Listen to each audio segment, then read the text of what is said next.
കർണാടകയിൽ കുമാരസ്വാമിയുടെ തട്ടകമായ ചെന്നപ്പട്ടണ പിടിക്കാൻ ഒരുങ്ങുകയാണ് കോൺഗ്രസ്.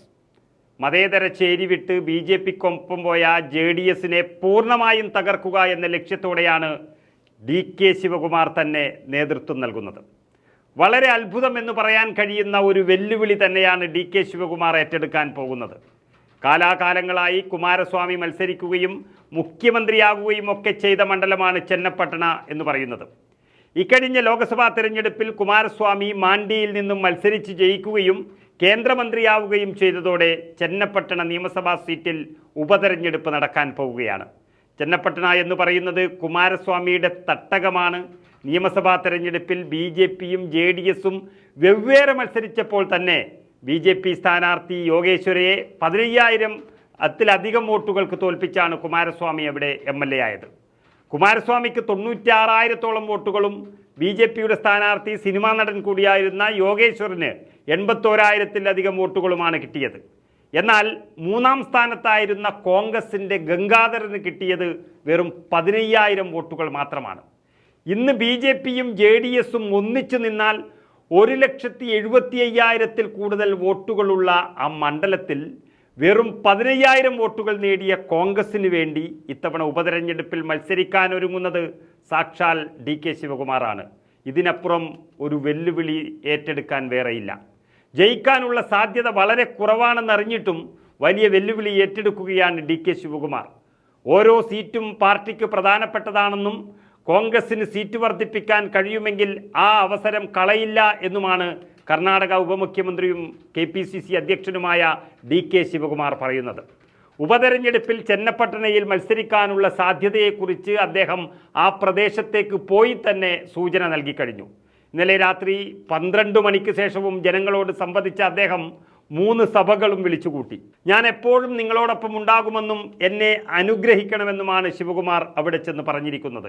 മാത്രമല്ല, ചെന്നപ്പട്ടണ ഉപതെരഞ്ഞെടുപ്പിൽ മന്ത്രിമാരായ ചെലവരായ സ്വാമിയുടെയും രാമലിംഗ റെഡ്ഡിയുടെയും നേതൃത്വത്തിൽ മുൻ MP DK സുരേഷ്, നേതാക്കളായ ബാലകൃഷ്ണ, നരേന്ദ്രസ്വാമി തുടങ്ങിയവരെ അംഗങ്ങളാക്കി ഒരു തെരഞ്ഞെടുപ്പ് സമിതിയും രൂപീകരിച്ചു കഴിഞ്ഞു.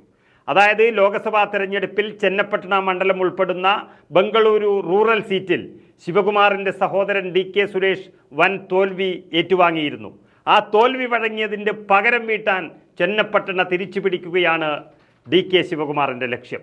ബംഗളൂരുവിൻ്റെ സമീപ ജില്ലയായ രാംനഗരയിലാണ് ചെന്നപ്പട്ടണ ഉൾപ്പെടുന്നത്. ചെന്നപ്പട്ടണ തൻ്റെ ഹൃദയത്തിലുണ്ടെന്നും തനിക്ക് രാഷ്ട്രീയ പുനർജന്മം നൽകിയത് ചെന്നപ്പട്ടണയാണ്. കാരണം മുമ്പ് ചെന്നപ്പട്ടണ ഉൾപ്പെട്ട സാത്തന്നൂർ മണ്ഡലത്തിൻ്റെ പ്രതിനിധിയായിരുന്ന ശിവകുമാർ അത് തിരിച്ചു പിടിക്കാൻ ഒരുങ്ങിയിരിക്കുകയാണ്.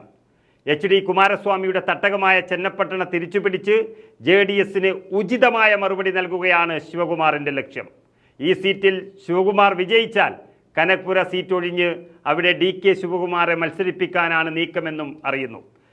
2008 മുതൽ കനകപുരയിലെ MLA ആണ് DK ശിവകുമാർ. ഇക്കഴിഞ്ഞ തെരഞ്ഞെടുപ്പിൽ 1,22,000-ത്തിലധികം വോട്ടുകൾക്കാണ് ഒരു നിയമസഭാ മണ്ഡലത്തിൽ ശിവകുമാർ വിജയിച്ചു കയറിയത്. അങ്ങനെയുള്ളൊരു മണ്ഡലത്തിൽ ഇനി തെരഞ്ഞെടുപ്പ് വേണ്ടി വന്നാലും അവിടെ കോൺഗ്രസിൻ്റെ സ്ഥാനാർത്ഥി തന്നെ വിജയിക്കുമെന്നുറപ്പാണ്. അതുകൊണ്ട് തന്നെ ചെന്നപ്പട്ടണ പിടിച്ചെടുക്കാൻ ശിവകുമാർ പോവുകയാണെന്നാണ് കോൺഗ്രസ് നൽകുന്ന സൂചന. ബംഗളൂരു റൂറലിലെ തോൽവി ആ മേഖലയിലെ DK സഹോദരന്മാരുടെയും കോൺഗ്രസിൻ്റെയും അപ്രമാദിത്വത്തിനു കൂടിയാണ് തടയിട്ടത്. ആ മേഖലയിലെ സ്വാധീനം തിരിച്ചുപിടിക്കാൻ ചെന്നപ്പട്ടണയിൽ വിജയം അനിവാര്യമെന്നാണ് ശിവകുമാറിൻ്റെ കണക്കുകൂട്ടൽ. വരും ദിവസങ്ങളിൽ ചെന്നപ്പട്ടണയിൽ ക്ഷേത്ര സന്ദർശനങ്ങളിൽ അടക്കം സജീവമാകുമെന്ന് സൂചിപ്പിച്ച ശിവകുമാർ മണ്ഡലത്തിലെ ജനങ്ങളുമായി സംസാരിക്കുമെന്നും അവരുടെയും പാർട്ടി നേതാക്കളുടെയും ആഗ്രഹമനുസരിച്ച് അന്തിമ തീരുമാനം കൈക്കൊള്ളുമെന്നും വ്യക്തമാക്കി കഴിഞ്ഞു. JDS BJP സഖ്യത്തിൻ്റെ സ്ഥാനാർത്ഥിയായി ചെന്നപ്പട്ടണ ഉപതെരഞ്ഞെടുപ്പിൽ കുമാരസ്വാമിയുടെ മകൻ നിഖിൽ കുമാരസ്വാമിയോ അല്ലെങ്കിൽ BJP-യുമായി സഖ്യമുള്ളതിനാൽ CP യോഗേശ്വറിൻ്റെ പേരും ഉയർന്നു കേൾക്കുന്നുണ്ട്. ഏതായാലും DK ശിവകുമാർ നിലവിൽ MLA ആണെങ്കിലും ആ സീറ്റ് ഒഴിഞ്ഞ് ചെന്നപ്പട്ടണ പിടിച്ചെടുക്കാൻ പോകുന്നത് കോൺഗ്രസിൽ വലിയ ആവേശമാണ് നൽകിയിരിക്കുന്നത്.